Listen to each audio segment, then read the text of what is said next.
கிறிஸ்துவுக்குள் பிரியமானவர்களே, கர்த்தரும் இரட்சகருமாய் இயேசு கிறிஸ்துவின் ஈடிய நாமத்தினாலே உங்கள் யாவருக்கும் என் அன்பின் வாழ்த்துக்களை தெரிவித்துக் கொள்கிறேன். தேவன் அருளியப்பம் பிரேயர் மினிஸ்ட்ரி சேனல் மூலியமாக உங்களோடு சந்திப்பதில் மிகுந்த மகிழ்ச்சி அடைகிறேன். தினம்தோறும் அதிகால வேளையிலே பரிசுத்த வேதாந்தத்தின் ஒரு பகுதி நாம் தியானித்து அபிஷேகங்களை பெற்றுக்கொள்ள, இதனுடைய கிருபை பெற்றுக்கொள்ள புதிய நாளுக்காக நாம் ஜெபிக்கிறோம். தொடர்ந்து இணைந்திருங்கள். 11ஆம் சங்கீதம் 4ஆம் வசனத்திலே கர்த்தர் தம்முடைய பரிசுத்த ஆலயத்தில் இருக்கிறார். கர்த்தருடைய சிங்காசனம் பரலோகத்தில் இருக்கிறது. அவருடைய கண்கள் மனுபுத்திரரை பார்க்கிறது. அவருடைய இமைகள் அவர்களை சோதித்தறிகிறது. ஹல்லேலூயா. கிறிஸ்துவுக்குள் பிரியமானவர்களே, இந்த நாளிலும் இந்த வேத பகுதி நாம் தியானிக்கும் போது நம்ம குடும்பத்திலே ஆசீர்வாதங்களை நாம் எப்படி பெற்றுக்கொள்ள வேண்டும்? 5ஆம் வசனத்திலே கர்த்தர் நீதிமானை சோதித்தறிகிறார், துன்மார்க்கனையும் கொடுமையில் பிரியமுள்ளவனையும் அவருடைய உள்ளம் வெறுக்கிறது என்று எழுதப்பட்டிருக்கு. ஒரு குடும்பத்தை தேவன் ஆசீர்வதிக்க வேண்டும் என்றால் அந்த குடும்பம் நீதிமானாக இருக்க வேண்டும். இன்னும் கூட கொஞ்சம் ஆழமா சொல்லணும் அப்படின்னா, கர்த்தர் நீதிமானை சோதித்தறிகிறார். ஒரு குடும்பத்துல ஆசீர்வதிக்கிறதுக்கு முன்பாக முதல்ல அவங்க எப்படி இருக்கிறாங்கன்னு சொல்லி கர்த்தரே சோதித்து அறிகிறார் என்று எழுதப்பட்டிருக்கு. சில குடும்பத்துல கர்த்தருக்கு பிரியமானபடிதான் வாழ்ந்துட்டு இருப்பாங்க, நீதிமானா வாழ்ந்துட்டு இருப்பாங்க. இயேசு கிறிஸ்து ரத்தத்தினால கழுவப்பட்டு தேவனுடைய வார்த்தைக்கு கட்டளைக்கு கீழ்ப்படிந்து கற்பனை கை கொண்டு அவருடைய நியமங்களுக்கு கீழ்ப்படிந்து கட்டளைக்கு எல்லாவற்றையும் மொத்தமா சேர்த்து எல்லாம் கீழ்ப்படிந்து உண்மையா வாழ்ந்துட்டு இருப்பாங்க. தேவன் பார்ப்பாரு, சோதித்தறிகிறார் என்று எழுதப்பட்டு டெஸ்ட் பண்ணி பார்ப்பாரு. நீ நீதிமானா இருக்கல்லப்பா, ஆனாலும் ஒரு டெஸ்ட் நடக்கும். ஏன்னா சில குடும்பத்துல டெஸ்ட்ல ஃபெயில் ஆயிடுவாங்கல்ல. சில குடும்பத்துல படிக்கிற பிள்ளைகிட்ட கண்டு தெரியும், நல்லா படிக்கும். அந்த டெஸ்ட் எழுதுற நேரத்துல ஒரு நாள் காய்ச்சலோ சளியோ இல்லை உடம்பு சரியில்லை அப்படின்னா எக்ஸாமுக்கு போக முடியாது. வீட்டில் இருந்துருவாங்க. பிள்ளைகள் நல்லா படித்து எக்ஸாம் எழுதும், ஆனால் அன்னைக்கு பார்த்தா கிளாஸுக்கு போயிருக்காது. அந்த ஒரு பாடம் எழுதாம விட்டுருக்கும். இப்படிலாம் நிறைய நடக்கும். அதே போல நம்ம எவ்வளவுதான் விசுவாசத்தில் நம்ம நீதிமான்னு சொல்லிட்டு இருந்தா கூட எல்லாம் தேவன் டெஸ்ட் பண்ணி பார்ப்பாரு.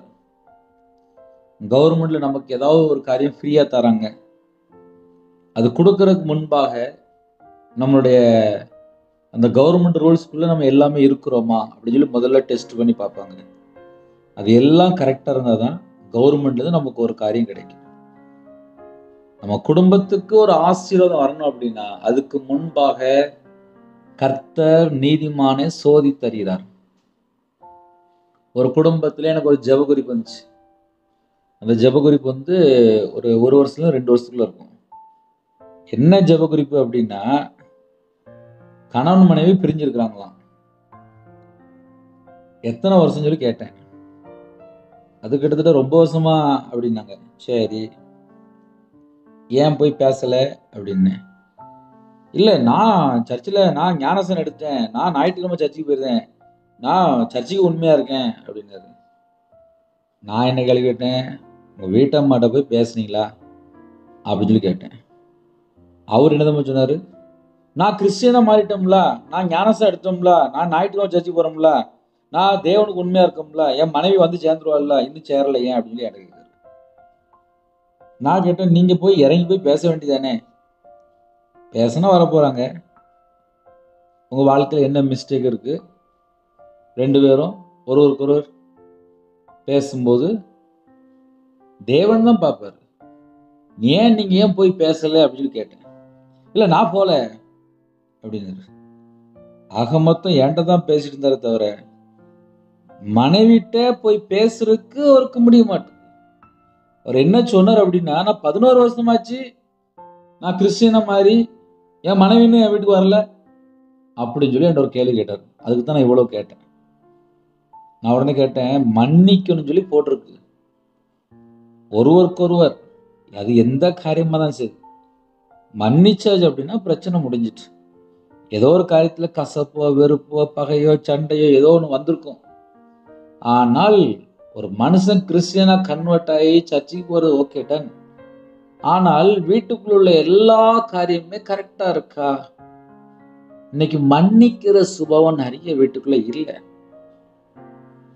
அதனாலே நிறைய குடும்பத்துல இதயத்துக்குள்ள வேதனை, கசப்பு, பிரச்சனை, மன அழுத்தம், டிப்ரெஷன்ல போய் இருக்காங்க. கர்த்தர் நீதிமானை சோதித்தறிகிறார். சில குடும்பத்துல என்ன யோசிக்கணும் அப்படின்னா, நான் நீதிமானதானப்பா இருக்கிறேன், எனக்கு ஏன் இவ்வளவு சோதனை, எனக்கு ஏன் இவ்வளவு பிரச்சனை? இப்ப நம்ம மக்களுக்கு, நிறைய மக்களுக்கு என்ன கேள்வி அப்படின்னா, நான் ஞாயிற்றுக்கிழமை கரெக்டா சர்ச்சுக்கு போயிருந்தேன்ப்பா, நான் தேவனை ஆராதிக்கிறேன். சரி, அதனால உலகத்துல உங்களுக்கு துன்பம் உண்டு தான் போட்டிருக்கு, உபத்திரம் உண்டு, திடன் கொள்ளுங்கள், நான் உலகத்தை ஜெயித்தேன்னு சொன்னார். ஒரு சில குடும்பத்துல பிரச்சனை பாடுகள் வந்த உடனே ஞாயிற்றுக்கிழமை சர்ச்சுக்கு போறது கிடையாது, கர்த்தரை தேடுறது கிடையாது, ஆதியில் உள்ள அன்பு கிடையாது. எத்தனை வீட்டுக்குள்ள எத்தனை கம்ப்ளைண்ட் தெரியுமா?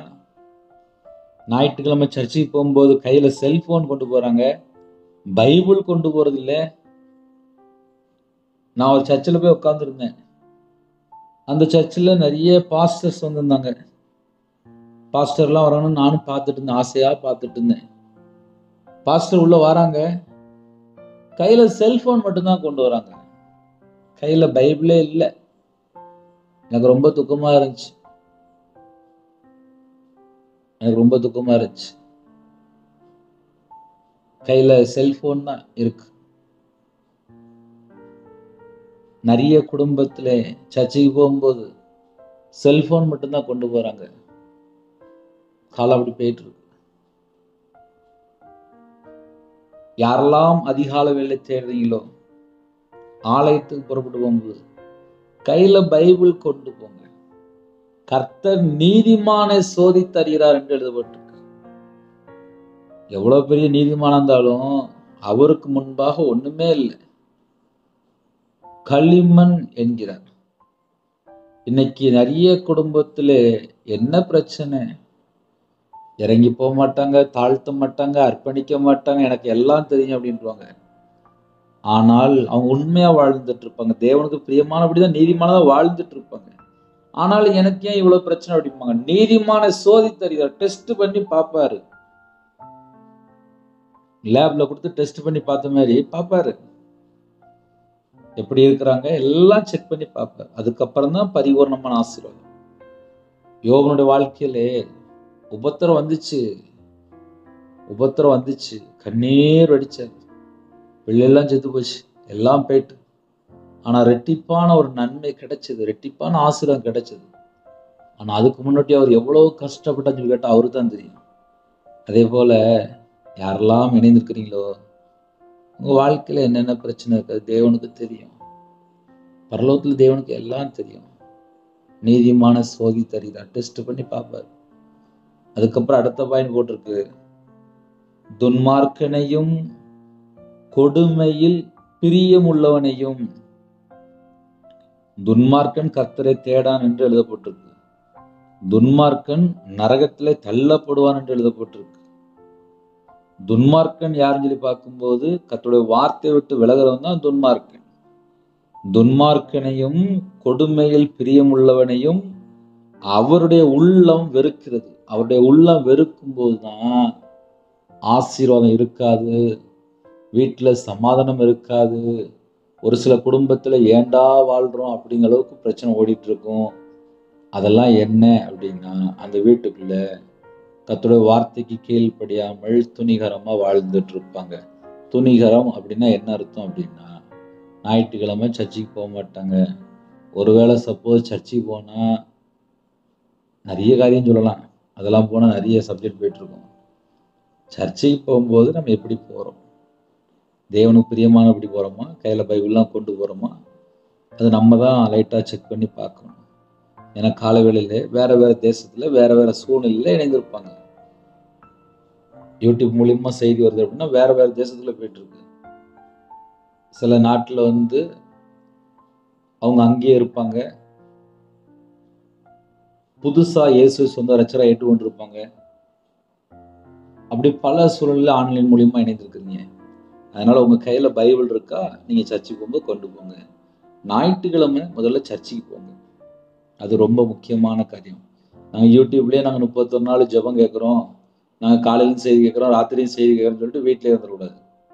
பக்கத்துல சர்ச் இருக்கா, நீங்க ஞானஸ்நானம் எடுத்தீங்களா, சர்ச்சுக்கு போற பிள்ளைகளா, காலையில கிளம்பிருங்க. ஒரு ட்ரெயினுக்கு ஏறணும் அப்படின்னா ட்ரெயின் இருக்க இடத்துக்கு நம்ம போய் நிக்கணும். வேற வெளிநாட்டுக்கு போகணும் அப்படின்னா ஃபிளைட்டுக்கு அங்க ஏற இடத்துல போய் நிக்கணும். அப்பந்தான் நம்மளை வெளிநாட்டை கொண்டு போய் விடும். அதே போல நம்ம ஆலயத்துல போய் அவருடைய சமூகத்துல போய் இருக்கும்போது தான் நம்ம வீட்டுக்கு என்ன ஆசீர்வாதம் வேணுமோ அது வந்து சேரும். அதனால நிறைய குடும்பத்துல நிறைய சூழ்நிலையில இணைந்திருப்பீங்க. சில குடும்பத்துல நான் மட்டும் தானே ரசிக்கப்பட்டிருக்கேன், என் கணவர் ரசிக்கப்படலையே அப்படின்னு சொல்லிட்டு சர்ச்சுக்கு போகாம இருப்பாங்க. சில குடும்பத்துல சர்ச்சுக்கு போயிருப்பாங்க, விக்கிரத்துல போய் கல்யாணம் முடிச்சிருப்பாங்க, அந்நியனத்துல போய் திருமணம் முடிச்சிருப்பாங்க. ஆனால் கணவர் ஒன்றும் சொல்ல மாட்டாரு. ஆனா இவங்க பார்த்தா சர்ச்சுக்கு போகாம வாழ்ந்துட்டு இருப்பாங்க.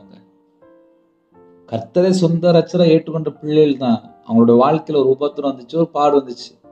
ஆனா ஞாயிற்றுக்கிழமை ஆயிட்டு அப்படின்னாலே அவங்களுக்கு மனசுக்குள்ள ஆண்டவர் பேசுவார், ஆவியானவர் பேசுவார். ஞாயிற்றுக்கிழமை ஆயிட்டா சர்ச்சுக்கு வரலையான்னு சொல்லி கேட்பாரு. சில குடும்பத்துல சர்ச்சுக்கு போகாம வாழ்ந்துட்டு இருப்போம், வெளியே தெரியாது. இன்னைக்கு காலவேளை செய்தி தெரியுமா, கர்த்தர் தம்முடைய பரிசுத்த ஆலயத்தில் இருக்கிறார். அந்த வேர்டை நீங்க நல்லா நோட் பண்ணிக்கோங்க, கையில டைரி இருந்தா எடுத்து எழுதி வச்சுக்கோங்க. தம்முடைய பரிசுத்த ஆலயத்தில் கர்த்தர் இருக்கிறார்.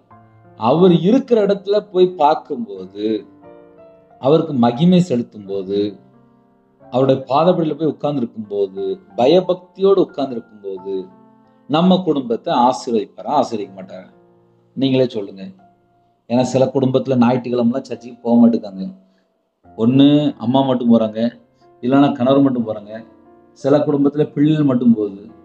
ஒரு குடும்பத்துல 4 பேர் இருக்கான், 5 பேர் இருக்கான்னா 5 பேரும் போறது கிடையாது. இப்ப நிறைய வீட்டுல நிறைய மெத்தட். கேட்டா சனிக்கிழமை நைட்டு லேட்டா தூங்குறாங்க அப்படின்னு சொல்லிட்டு ஞாயிற்றுக்கிழமை அம்மாமார் மட்டும் போயிட்டு இருப்பாங்க, கணவர் வரமாட்டாரு. மத்த 6 நாள் ஆபீஸுக்கு போகும்போது 9 மணினா 9 மணிக்கு போயிருவாங்க. ஆனா ஞாயிற்றுக்கிழமை சர்ச்சுக்கு 9 மணிக்கு அப்படின்னா 10 மணிக்கு போவாங்க. அங்க மட்டும் லேட்டா போவாங்க. ஆபீஸ்ல வேலை பார்க்குற இடத்துல, கம்பெனில வேலை பார்க்குற இடத்துல, வியாபாரத்துல, வெளியில போகும்போது எல்லா இடத்துக்கும் கரெக்டா போயிருவாங்க. ஆனா சர்ச்சுக்கு மட்டும் லேட்டா போவாங்க. அது எவ்வளவு பெரிய மிஸ்டேக் தெரியுமா? சில குடும்பத்துலலாம் சர்ச்சு முடியும் போதுதான் உள்ளே போறது. 9 மணிக்கு சர்வீஸ் ஆரம்பிக்கும் அப்படின்னா 10:30 மணிக்கு போய் நிற்பாங்க. 11 மணிக்கு சர்வீஸ் முடிஞ்சிடும். அதனால யாரெல்லாம் காலையில கேட்கறீங்களோ, தம்முடைய பரிசுத்த ஆலயத்தில் கர்த்தர் இருக்கிறார் என்று எழுதப்பட்டிருக்கு. அப்போ அவர் இருக்கிற இடத்துல நம்ம அதுக்கு முன்னக்கூட்டி போய் உட்கார்ந்துருக்கணும். 9 மணிக்கு சர்ச்சை ஆரம்பிச்சுன்னா 8:30 மணிக்கு போய் உட்காந்துருங்க. உங்க குடும்பத்தை 2 மடங்கு ஆசீர்வதிப்பாரு. ஒரு குடும்பத்தை ஆசீர்வதிக்கணும் அப்படின்னா தேவனுடைய சமூகத்துல எவ்வளவு நேரம் காத்து இருக்கிறாங்க. லட்சக்கணக்கா கடன் இருக்கா, அரை மணி நேரம் 1 மணி நேரம் முன்னாடி போய் உட்காந்து ஜெபம் பண்ணுங்க. தேவன் பாப்பாரு. என் பிள்ளை சர்ச்சில் வந்து அழுதுட்டு இருக்காளே, அவளுக்கு என்ன வேணும்னு சொல்லி தேவன்லாம் பாப்பாரு. கர்த்தர் தம்முடைய பரிசுத்த ஆலயத்தில் இருக்கிறார் என்று எழுதப்பட்டிருக்கு. இன்னைக்கு நிறைய குடும்பத்துல குடும்பமா சர்ச்சுக்கு போக மாட்டிருக்காங்க. ஞாயிற்றுக்கிழமான சர்ச்சுக்கு போறதுக்கு சோம்பேறியா இருக்கு. சில குடும்பத்துல காணிக்க முடிஞ்சதுக்கு அப்புறம் தான் போவாங்க, பாட்டு படிச்சு முடிச்சதுக்கு அப்புறம் தான் போவாங்க, செய்தி முடிஞ்சதுக்கு அப்புறம் தான் போவாங்க, இஷ்டம் போல கிளம்பி போவாங்க. சர்ச்சு ரன்னிங்லயே கிளம்பி வந்துருவாங்க. இப்படி பல காரியங்கள் இருக்கு. சில குடும்பத்துல சூழ்நிலை வித்தியாசமா இருக்கும். அது அவங்களுக்கும் தேவனுக்குள்ள காரியம். நம்ம யாரெல்லாம் இணைந்திருக்கிறோமோ, சர்ச்சு ஆரம்பிக்கிற முன்னாடி ஒரு அரை மணி நேரம் முன்னாடி போய் உட்கார்ந்துருங்க. ஒரு சின்ன சாட்சி வேணா சொல்றேனே, நார்த்ல ரொம்ப தூரத்துல தான் ஒரு சர்ச் இருக்கு. ஒரு 5 கிலோமீட்டர் 10 கிலோமீட்டர் தள்ளி தான் சில இடத்துல சர்ச்சே இருக்கும். விசுவாசிகள் எத்தனை கிலோமீட்டர் நடந்து வராங்க ஞாயிற்றுக்கிழமை அப்படின்னு சொல்லி பார்த்தா 5 கிலோமீட்டர் 10 கிலோமீட்டர் நடந்து வராங்க. ஞாயிற்றுக்கிழமை சர்ச்சுக்கு வர்றதுக்கு 5 கிலோமீட்டர்ல 10 கிலோமீட்டர் நடந்து வர்றதுக்கு எத்தனையோ கிராமத்தில் உள்ள மக்கள் இருக்கிறாங்க. நமக்கெல்லாம் பக்கத்துல சர்ச்சு இருக்கா? பேசாம சீக்கிரமா கிளம்பி போய் உட்காந்துங்க. நம்ம 5 கிலோமீட்டர்லாம் நடக்கல. நமக்கு பக்கத்துல சர்ச் இருக்கா, அழகா காலையில சர்ச்சில் போய் உட்காந்துருக்கேன். சர்ச்சுக்குள்ள போயாச்சுனாலே போதும், நம்ம குடும்பத்தை ஆசீர்வதிச்சுருவாரு. உங்களுக்கு ஒன்று சொல்லட்டா, எனக்கு மாந்திரியம் பண்ணியிருந்தாங்க. ஆனா எனக்கு தெரியாது. என் மனைவி சர்ச்சில் போய் அழுது அழுது அழுது அழுது ஜெபம் பண்ணேன். இன்னைக்கு பார்த்தா ஊழியம் பண்ணிட்டு இருக்கேன். அப்ப என்ன அர்த்தம் அப்படின்னா, அவருடைய சமூகத்துல போய் கண்ணீர் வெடித்து ஜெபிக்கும் போது பரலோகத்துல தேவன் பார்ப்பார். ஒருவேளை என் வீட்டுல எனக்கு ரொம்ப பிரச்சனை, தலைக்கு மேல பிரச்சனை இருக்கு, என்னால வாழவே முடியல, எனக்கு நிம்மதியே இல்லை அப்படின்னா, முதல்ல சர்ச்சுக்கு கிளம்பி போங்க. ஒரு குடும்பத்துல ஒரு ஜெபகுரி அனுப்பியிருந்தாங்க. என் வீட்டுல இவ்வளவு பிரச்சனை இருக்கு, என் குடும்பத்துல இவ்வளவு பிரச்சனை இருக்கு, ஞாயிற்றுக்கிழமை குடும்பமா சர்ச்சுக்கு போக முடியல, விக்கிர வழிபாடுல இருக்கிறாங்க, என் வீட்டுக்குள்ள இவ்வளவு பிரச்சனை இருக்கு, எனக்கு மிகுந்த துக்கமா இருக்குன்னு அனுப்பிவிட்டுருந்தாங்க. இன்னொரு குடும்பத்துல நான் மட்டும்தான் சர்ச்சுக்கு போறேன், என் குடும்பத்துல மத்தவங்க வராம இருக்காங்க அப்படின்னாங்க. ஒரு குடும்பத்துல ஒரு வாலிப பிள்ளை விக்கிரத்துல இருக்கிறாங்க வீடு ஃபுல்லா. அந்த பிள்ளை சொன்னா, அண்ணே உங்க செய்தி எனக்கு ரொம்ப பிடிக்கும், நான் டெய்லி கேட்பேன், ஆனா நான் எங்க தெரியுமா ஜெபம் பண்ணுவேன், பாத்ரூம்ல தானே நான் முழங்கால் போட்டு ஜெபம் பண்ணுவேன், நான் ஜெபம் பண்ற யாருக்கும் தெரியாதுனே, எங்க வீட்டுல ஜெபம் பண்ண விட மாட்டாங்கண்ணே, பைபிள்லாம் கிழிச்சு போட்டுருவாங்கண்ணே, எங்க வீட்டுக்குள்ள அவ்வளோ பக்தி வைராக்கியமா இருப்பாங்கண்ணே, இயேசுங்க பேர் சொன்னா அவங்களுக்கு பிடிக்காதுண்ணே. நான் ஸ்கூல் படிக்கும்போது, காலேஜ் படிக்கும்போது நான் இயேசு சொந்த ரட்சரா ஏற்றுக்கொண்டோம்னே, நான் ஞானஸ்தானம் கூட எடுத்துட்டேனே, ஆனா வீட்டுக்கு தெரியாதுண்ணே, எனக்கு இயேசு ரொம்ப பிடிக்கும்ண்ணே, நான் படுத்து தூங்கும்போது உங்க செய்தி கேட்டுருவேன், காலையில தூங்கி எழுந்துச்சுன்னு கேட்போம்னே, வீட்டுல எல்லாரும் முழிக்கிறது முன்னாடி நான் கேட்டுருவோம்னே, அப்படியே நான் ஜெபம் பண்ணி முடிச்சிடுவேனே அப்படின்னா. எத்தனையோ தேசத்துக்குள்ள எத்தனையோ விதமாக அதிக அளவில் ஆன்லைன் மூலியமா இணைந்திருக்காங்க, படுத்த படுக்கையில இருக்கிறாங்க, ஹாஸ்பிட்டல்ல இருக்கிறாங்க. ஒரு குடும்பத்துல ஒரு ஜெபகுறிப்பு வந்துச்சு, மனைவி விட்டுட்டு போயிட்டா. என்னன்னு சொல்லி கேட்கும்போது, கணவர் ஓயாம தண்ணி அடிப்பார். ஒரு நாள் உடம்பு சரியில்லாம படுத்துட்டாரு, கவர்மெண்ட் ஆஸ்பத்திரி போய் படுத்துட்டாரு. அந்த மனைவி விட்டுட்டு போயிட்டா. ஏன் விட்டுட்டு போயிட்டான்னு சொல்லி கேட்டேன். தண்ணி அடிச்சுட்டு வந்து என் மனைவி அடிப்பேன், கெட்டாவதை போட்டு பேசுவேன், பயங்கரமா ஏசுவேன், என் கூட தான் இருந்துட்டு இருந்தேன். அவங்க அம்மா வீட்டுக்கு போவா வருவா, சண்டை போட்டு வாழ்ந்துட்டு இருந்தா. எனக்கு உடம்பு சரியில்லைன்னு விட்டுட்டு போயிட்டா. இப்போ நான் ஒரு அனாதையா இருக்கேன், ஹாஸ்பிட்டல்ல இருக்கேன், எனக்கு யாருமே இல்லை. ஆனா அந்த இடத்துல படுத்து கிடக்கும்போது உங்க மெசேஜ் நான் தொடர்ந்து கேட்கிறேன் அப்படின்னாரு. அப்ப என்ன அர்த்தம் அப்படின்னா, பல சூழ்நிலையில ஆன்லைன் மூலியமா இணைந்திருக்கிறாங்க. ஒரு குடும்பத்துல நல்லா இருக்கும்போது தேவனுடைய சமூகத்துல போய் கண்ணீரோடு ஜெபம் பண்ணுங்க. அப்பா அந்த நல்ல நாட்களுக்காக ஸ்தோத்திரம்ப்பா, நாங்க குடும்பமா நல்லா இருக்கோம் ஸ்தோத்திரம்ப்பா, எங்க குடும்பத்தை நீங்க ஆசீர்வதிச்சீங்க ஸ்தோத்திரம்ப்பா, உங்க கிருபை தந்தீங்களே ஸ்தோத்திரம்ப்பா அப்படின்னு சொல்லி அவரோட சமூகத்துல போய் காத்திருங்க. கர்த்தர் தம்முடைய பரிசுத்த ஆலயத்தில் இருக்கிறார். அந்த இடத்துல அவர் உலாவி கொண்டிருக்கும் போது நம்ம அங்க இருக்க வேண்டாமா? எத்தனை குடும்பத்துல சர்ச்சுக்கு போகாம ஏமாத்துறாங்க தெரியுமா? ஞாயிற்றுக்கிழமை எனக்கு அந்த வேலை இருக்கு, அந்த ஃபங்க்ஷன் இருக்கு, அங்க போகணும், அந்த ஊருக்கு போகணும், அவங்கள பார்க்கணும், இவங்கள பார்க்கணும்னு சொல்லிட்டு சர்ச்சுக்கு போகாம எத்தனை பேர் வெளியில போறாங்க தெரியுமா? பரலோகத்துல தேவன் ஆலயத்துல இருக்கிறாங்க. அப்ப ஆலயம் நடக்கும்போது நம்ம எங்க இருக்கணும்? அவருடைய சமூகத்துல இருக்கணும். அப்பதான குடும்பத்தை ஆசிரிப்பாரு. கர்த்தர் நீதிமான சோதித்தறிதான்னு சொல்லி போட்டிருக்கு. எல்லாரையும் செக் பண்ணி பார்ப்பாரு. என் பிள்ளைகள் சர்ச்சுக்குள்ள வந்துட்டா செக் பண்ணி பார்ப்பாரு.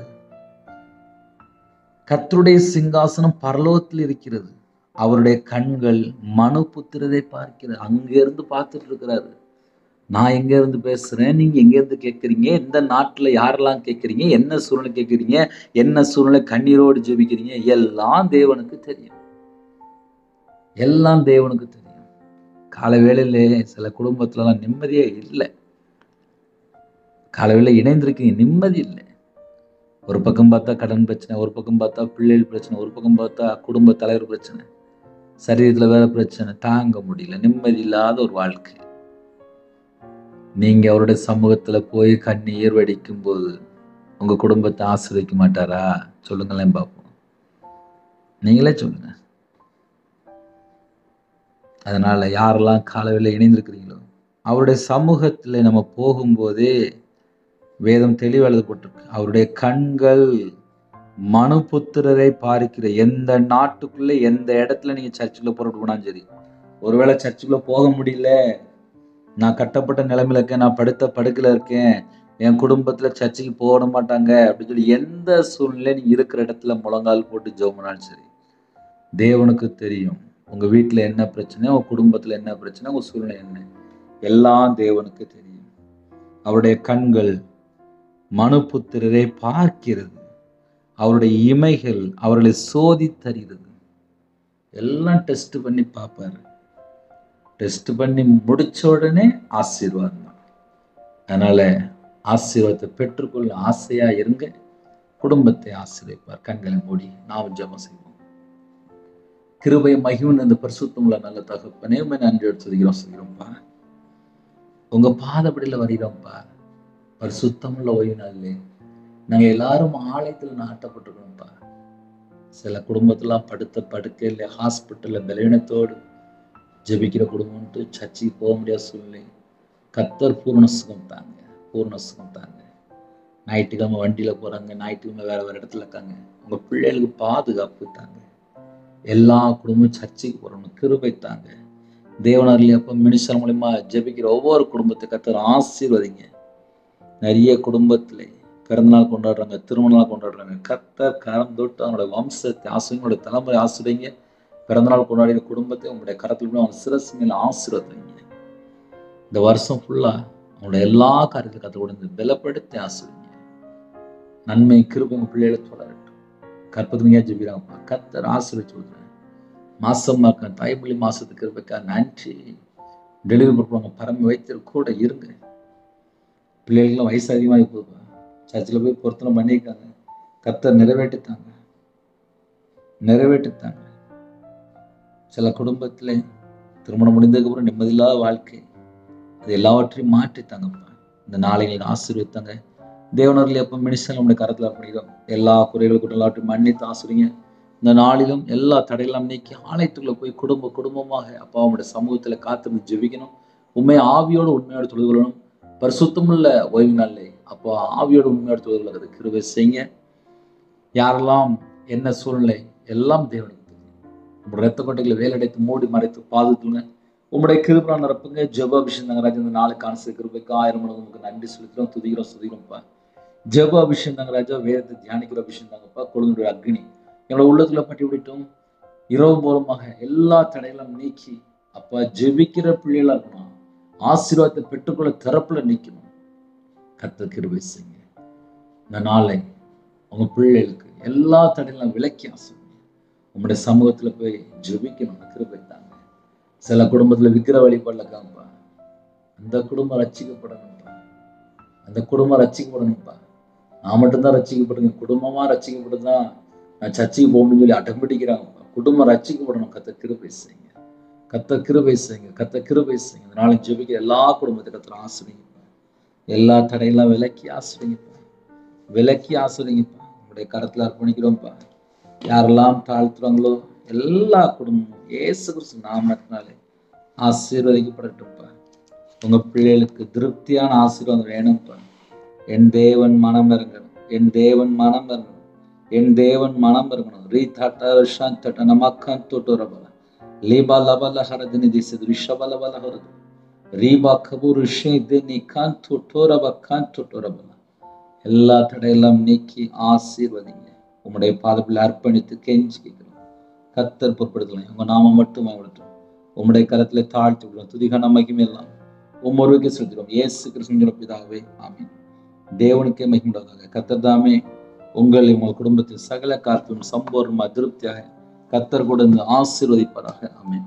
கர்த்தராகிய இயேசு கிறிஸ்துவின் கிருபையும் பிதாவாகிய அன்பும் பரிசுத்தருடைய ஐக்கியமும் இப்பொழுதும் எப்பொழுதும் சதா காலங்களிலும் நம்மளோட கொடுப்பதாக. ஆமென். God bless you.